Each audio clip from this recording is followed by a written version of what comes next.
অল্প তেলে বানিয়ে নিন কলিজার চপ। কলিজার চপ বানানোর জন্য প্রথমে কলিজাগুলোকে ছোট ছোট টুকরো করে কেটে নিয়েছি। এবার প্যানে পরিমাণ মতো তেল দিয়ে পেঁয়াজ বাটা, আদা বাটা, টমেটো কুচি, পরিমাণ মতো নুন, জিরের গুঁড়ো, মরিচের গুঁড়ো দিয়ে ভালোভাবে নাড়তে হবে। ভিডিওটি ভালো লাগলে শেয়ার দিয়ে লাইক, কমেন্ট, সাবস্ক্রাইব করে চ্যানেলটির পাশে থাকবেন। এবার টমেটোর ভেতরে কেটে রাখা কলিজার টুকরো, গরম মশলা গুঁড়ো, কাঁচা মরিচ, পেঁয়াজ কুচি ও লেবুর রস দিব। এবার কিছুক্ষণ নেড়ে ধনিয়া পাতা দিয়ে নামিয়ে নিব।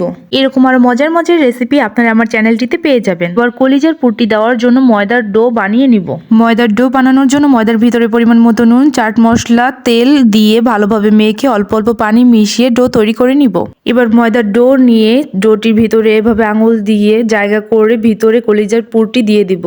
এভাবে আমি সবগুলো চপ তৈরি করে নিয়েছি।